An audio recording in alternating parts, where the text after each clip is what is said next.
Hi there, I'm Seb, and today I'm talking about 3 fantasy books that I read recently, although read is maybe an ambitious word to use there because the first one I only got like 25% of the way through before I DNF'd it. It's What Moves the Dead by TK Kingfisher. I've gotten so much TK Kingfisher hype from BookTube, and like cozy gothic horror fantasy is the image that I had, and like that just sounds really great for me, sounds perfect. So yeah, I was really excited to read this. This is a retelling of The Fall of the House of Usher by Edgar Allan Poe, and I thought a retelling like this was also like a perfect way in to see how I got on with Kingfisher, also because I'm not so invested in this particular story, but I have read it, so I kind of, and like, I don't know, I like retellings, but also like, I'm not always going to be comparing it to the Edgar Allan Poe because I don't even remember that story so well. But yeah, this version has an ex-soldier get a letter from one of his comrades saying that that guy's sister is sick and dying.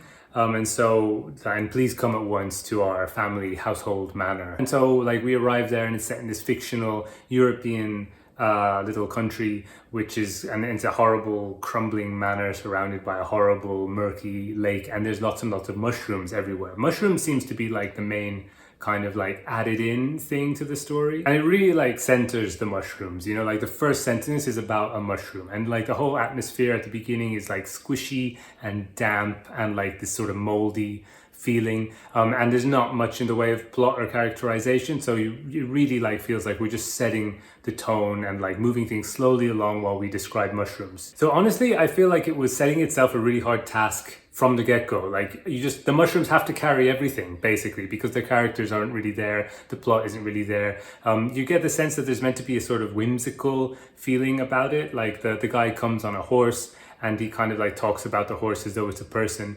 And like normally I like when animals are like kind of play an important role in the story, but this was too anthropomorphized. Like it didn't really feel like a horse. It felt like a sort of cuddly, cozy companion animal version of a horse. The period setting also just felt fake to me. Like, I mean, it is fake. It is like a fictional country, but like kind of the mix of real period details, like this, I think it's set like in the 1800s. And like with the fictional stuff actually felt jarring. Like it didn't feel they blended well at all, and the dialogue also felt really like a modern person kind of mimicking the way that novels from the 1800s sounded. In the section that I read, we're introduced to what I presume are all the main characters. Like there's a mycologist or like mushroom researcher who just happens to be around, and then we arrive at the manor and we meet Roderick Usher and Madeline Usher and this American guy who happens to be staying there. The American thing also kind of like felt weird for me because like it's written by an American, and I was listening to an audiobook, and so like it's voiced by an American, but they're kind of making jokes about the American character and saying things like, oh, Americans. I kind of felt like the main character's disdain for Americans is meant to be like a kind of light running joke, but for me it just felt mean, and I thought it was pretty hard to reconcile the sort of coziness of the story, the lightheartedness of the story with casual bigotry. You know what I mean? It felt, to be fair, like it felt like the author is sort of having an in-joke with an American audience, like this is what Europeans think of us, ha ha ha, like in a sort of self-deprecatory way. But then that also just made me feel like I'm not the intended audience for this book, not being an American. What was sort of the nail in the coffin here was the way that the character being trans gets introduced into the story, because like apparently the main character comes from another country where it's normal for women to become men to join the army, and that's like sort of like a status thing, like an employment thing, like you change gender that way, and then you remain in that gender, it seems, or people who are trans will join the army in order to officially. Anyway, the point was that it's not really the same as trans because they have a whole different concept around gender in that country, and there's an explanation of like 6 different pronouns, and they don't exactly match to he and her, and all of it was actually kind of interesting, like sounded like notes for a fantasy novel. But I didn't want that in the fantasy novel, do you know what I mean? Like the story was promising gothic and fun, and yet I'm reading this sort of you know, poorly written sociological explanation for how these pronouns are used. And the amount of time that is spent on this when like it has nothing to do with the story. And I suppose it's meant to be characterization, but you know, gender identity, whether typical or atypical, is not a substitute for personality, right? And the character just didn't really have any. None of the characters had personality in this. I think this is particularly annoying because I also just finished another book which has a trans character like front and center, and it's so rare that I read books where the main characters are trans. And in both of these cases, I felt it was kind of done quite poorly, and also had this feeling of being sort of tacked on. Do you know what I mean? Like to be fair, this book, right? What Moves the Dead, I found out is the first in a series, right? So like, and I really like that idea as well, beginning with a retelling of a classic Gothic story like The Fall of the House of Usher, and then like kind of exploring like a different story, using it as a, you know, a starting point to go somewhere else. And I like that idea, and maybe that's why then like all this stuff about 6 pronouns and fictional countries and stuff, maybe it's all building up towards stuff that will come later in the series, or even later in this book, right? I didn't even finish the book, but it was just so dire and I wasn't enjoying myself at all, so I had to put it down. And I'm not going to say that it just wasn't for me, because honestly speaking, my favorite series of all time is a cozy fantasy which begins with lengthy descriptions of mushrooms, right? So definitely this is something that feels like it should be for me. I just think it was very poorly written at the end of the day. But if you want further proof that I am able to switch off my overly analytical brain and just enjoy a dumb fantasy novel, not that all fantasy novels are dumb obviously, but like some of them definitely are, let me introduce you to Clockwork Angel by Cassandra Clare. This was something. Clockwork Angel is set in a Victorian London where a world of secret magical creatures is like kind of like hidden and layered over the real world.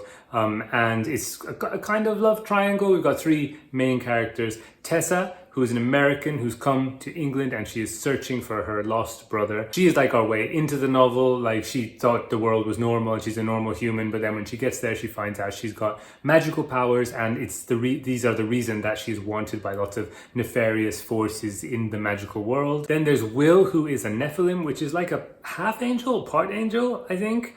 But yeah, he's a tall, dark and handsome bad boy who comes and rescues Tessa and brings her to the Nephilim Institute for safety. And then we have Jem, who is Will's best friend, and he's a half British, half Chinese Nephilim. He's like a kind-hearted, sickly, frail, soft boy whose main like personality is just being the nice guy who always listens. Now, sometimes I think books deliberately have hollow characters as like a kind of a way for us to superimpose ourselves into them. Like, we're almost like role-playing as those characters in a fantasy world, right? So like there's a deliberate sort of vacancy or lack of personality there, but done in such a way that makes us feel that we're kind of participating in events. Now, Tessa takes this trope to an extreme by being one of the most empty, dull and lifeless characters I've ever read. Like, for most of it, we're inside her head, and it's not really a fun place to be because it's such a nothing kind of void. And the funny thing is, like, the main villain is a threat because he's creating these clockwork automatons around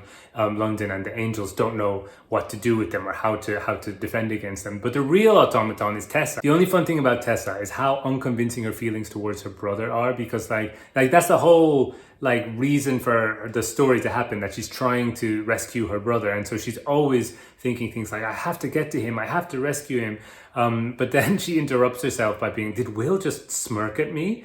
Why is he looking down at me? He's so arrogant and yet strangely compelling. And the fact that Will and the brother, who I think is called Nathan, right, are so often seen as like, they're put in contrast against each other as competing objects of affection for Tessa, honestly set this kind of incestuous tone throughout the thing, which I don't know if was intentional, but I'm kind of here for it. Like the way that Will also gets kind of angry when she shows affection towards her brother, and the way that Tessa like so often goes from like being vaguely worried about her brother to being kind of turned on by Will, like that path of emotion just felt quite odd, and it made me feel that there was a sort of unintentionally psychologically compelling love triangle over there rather than the intended love triangle, which was just kind of ridiculous. As far as the intended love triangle goes, or what I think is the intended one of Will, Jem and Tessa, right? Like the only chemistry that exists there is between Will and Jem, and you know, I shipped them, right? Like I absolutely shipped them. Like this book is meant to be a romance, but the thing that made it feel like a romance to me was the relationship between Will and Jem,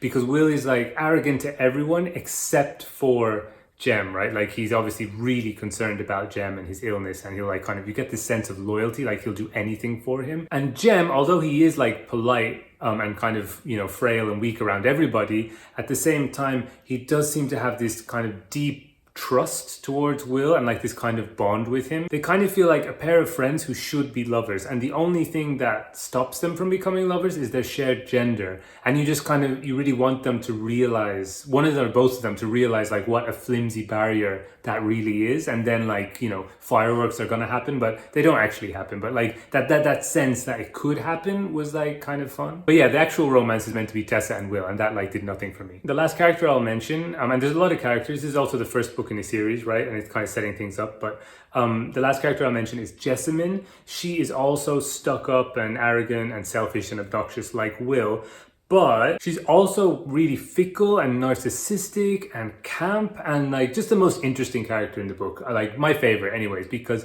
at least of the good guys, she is the only one who doesn't really want to be there. Like in this institute, they're like kind of like a police force. Like they, you know, they have to kill all the bad demons, and they kind of keep the peace in the world of magic, and they stop it like connecting with the world of normal humans or whatever. But like she really doesn't want to be there. She just wants to be a kind of a lady in high society and doing like kind of feminine things that were expected of women in the 1800s. And that doesn't include, you know, fighting people with swords, which is like what they do, right? Like as angels. So she hates how masculinizing being a girl boss in this kind of fantasy novel is, and I found that like really compelling. All Jessamine wants is to be an ordinary posh lady wearing expensive dresses and moving in like the circles appropriate to a socialite of the times, but instead she's stuck in this fantasy novel where she has to like be fighting goblins and demons with an umbrella that turns into a sword, and I don't know, it's amazing. Like What Moves the Dead, I thought that the banter in this was pretty mid. But in this book, all the main characters are meant to be teenagers. So having like all these forced quips and awkward jokes and references that are not as clever as the characters think they are, actually fits for teens. And that sort of like confidence and awkwardness, I found it more or less endearing in this novel in a way that I absolutely didn't in the TK Kingfisher one, just because of the age that the characters are meant to be. A lot of this book is just those characters hanging out in the institute and having chats with each other, and you know, sometimes feeling a bit worried about something, about magic, and sometimes feeling like vaguely attracted to each other, and like it's just like pretty chill in general, and I think it's like it kind of fits my whole theory, my pet theory about dark academia, which is like a different thing, but like this idea that there's a whole kind of like subgenre that isn't recognized of like post Harry Potter books, which is written by people who read Harry Potter when they're growing up, and then, you know, then they became writers and they wanted more of that kind of world where you just got people hanging out in school and like talking to each other while there's a magical backdrop and they're trying to solve some mysteries, but with just everything being a bit more mature, a bit darker, a bit more Twilight, a bit more sex and vampires. And speaking of vampires, there is a scene with vampires in this book which was so stupid that it kind of broke my brain, so I need to talk about it. Like they need to infiltrate this vampire party, this vampire ball, and they go into, like, we get this description of where the vampires have all gathered, and there's these like candles that are just like floating on these flimsy like threads or something. I think maybe it was just candlesticks absolutely everywhere, and that's all the only place where the lighting comes from. And you know, the writer just mentions the candlesticks quite a few times, and you expect that, okay, yeah, we get it, setting the mood and stuff. But then when something dramatic happens, and then suddenly the main characters have to, get out of there, and there's lots of fighting and vampires, and in the chaos, some of the candles get knocked over, and as they get knocked over, we get a character explaining to us in that moment that vampires in this world are flammable. They're like basically made of paper. And so then, basically it's just a horrible, hellish conflagration of people burning. And it's just like, if you're having a party of supermen, why would you decorate it with kryptonite? Do you know what I mean? It's like, I know suffer for fashion is a thing, but these vampires, are they that short-sighted that they put the means of their demise all around them just to look good? I get that scenes with vampires in books are supposed to feel dangerous, but dangerous for us, the readers, not dangerous for them, the poor things. Then there's like a big fight scene, and honestly, all the fight scenes in this book were the worst part. It's very Power Rangers. It's just meaningless action with no characterization. It's only like vaguely hinted that there might be some, like I think just once, like it's vaguely hinted that there might be something a bit bad or a bit off about just slaughtering a whole kind of race of people because they break the law, right? The vampires are doing something illegal, and so the Nephilim go in and just like kill everybody. And I think we're meant to cheer that on. Just once Tessa, who is the outsider, right, says something like, isn't this a bit... And, you know, I'm here waiting for her to say, like ethnic cleansing. But then I guess she remembers that actually she has no personality whatsoever. And she's just like, never mind. And the book doesn't go there again. So stupid action scenes, very predictable plot and melodrama, great setting in like this Victorian London with clockwork monsters, great dynamic between the characters, and a solid ending. And I think that's important. And I did say the plot was predictable, but there was something in the ending which did like surprise me a bit and made me feel, I guess, something a little bit more than just entertained. The way that I knew that the writing was good is that each chapter heading has an extract from like a classical novel of the time, like Charles Dickens and stuff like that, and Byron, and like all these like bits of poems and stuff like that are, you know, like really great quotes actually, and they set the scene, but they don't like then like kind of eclipse the writing that comes after them. Like it's a little ballsy, right, to put like great writers as chapter headings, and then you put your your writing is next to their writing, so you know you're kind of inviting comparison in a way. But I never felt like the writing of the silly fantasy novel suffered by being put next to those kind of classical pieces. Another book with great chapter headings is this one, Wings by Terry Pratchett. It's getting a bit dark, so I'll try and do this quickly. This is the third and final book in a trilogy, but I'm pretty sure I can talk about it without going into spoilers. Interestingly, this is like a reread for me. I read it when I was a kid, and then I'm reading it like again as an adult. And when I read the first one, Truckers, I did it through audiobook, and I really loved that experience, but my audiobook library didn't have the second book, so I had to read that like physically, but they did have the third book, so I went back to the audio for that one, and I started listening to it, and I remembered that like as a kid I thought that this was the weakest of the trilogy. Even though I liked the whole thing, I did think this was the weakest one, but as an adult I actually liked the first book way more than I did as a kid, and I liked it a lot as a kid, but just as an adult now, like I totally love it, right? It's about gnomes. Maybe I should have told you what it's about. Anyway, the point is that I'm listening to the audiobook, and like I was just immediately starting to feel, okay, this isn't as good as the other ones. Like kid me was right. This isn't really matching up to it. And then it got to the point where I kind of felt something was off. I don't know what it was, but something felt off. And then I went and I picked up the physical copy that I have on my shelf, and I realized then that the audio book for the third one is abridged. Also, it's a different narrator who I think changes the thing a lot. Like he's not like doing he's not a West Country accent guy, which I think really changes the gnome's personality. But yeah, it was an abridged audiobook, and this is a story where there's lots of like little philosophical asides and little jokes and things like that. And basically those were taken out. I'll tell you the first sentence that the audiobook starts with. The audiobook starts with this sentence. Masklin slid cautiously down an old burger carton. Okay, so that's the first sentence. And it, you know, it gives you a sense of perspective, right? Like, all right, this is a story about gnomes, like little people, and he's slipping down the side of a burger carton. It's a nice image, okay? Now listen to how the book actually begins, like the real first line of the book. Let the eye of your imagination be a camera. This is the universe, a glittering ball of galaxies like the ornament on some unimaginable Christmas tree.